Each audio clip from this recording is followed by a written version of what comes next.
الرادار عبر الطرقات كابوس يؤرق أعين مستعملي الطرقات، حيث تحاول السلطات من خلاله ردع السائقين للتقليل من سرعتهم وتجنب الحوادث الناجمة عن الإفراط في السرعة، لكن محاولة تفادي بعض السائقين للرادارات المتحركة والمخفية بتخفيف سرعتهم بشكل مفاجئ يتسبب في حوادث سير مميتة. جهاز الرادار هو جهاز لمراقبة الإفراط في السرعة والحد والتخفيف منها على مستوى طرقاتنا والتقيد بقواعد السلامة المرورية. وهنا نميز حالتين: الحالة الأولى التي تعتبر مخالفة وهي الإفراط في السرعة، والحالة الثانية التي تعتبر جنحة من بين الجنح المرورية وهي تجاوز السرعة القانونية المرخصة. ويعتبر الكثيرون أن التفنن في إخفاء الرادارات عن أعين السائقين أسلوب تتبعه السلطات لفرض مخالفات على المواطنين واستنزاف أموالهم. يجمعوا الدراهم تاع الناس، تقشف ومن بعد يديروا التقشف بينا بالناس دوك.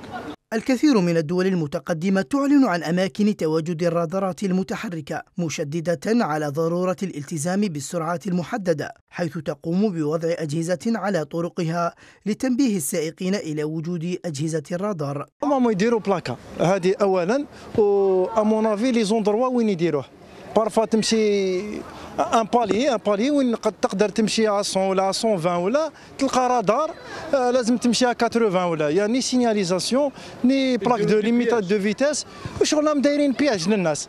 كي يكون مخبي الناس تمشي برك ما على بالهاش وين كاين الرادار، واش هذاك خارج القانون، تسمى هكذاك رانا خارج القانون، ما على بالنا نمشيو برك حكمك رادار ولا ما حكمكش، بصح في القانون ممنوع بالبلاكا. كي ما يكونش يسمى شغل باين الرادار كابابل يصراو لي زاكسيدون، كابابل يصراو كلش. إعادة النظر في أسلوب إخفاء الرادارات والاعتماد بدلا من ذلك على الرادارات الثابتة وتكثيف تواجد الدوريات على الطرقات والتأكيد على زيادة أعداد الرادارات سوف يساهم في تقليل حوادث الطرقات.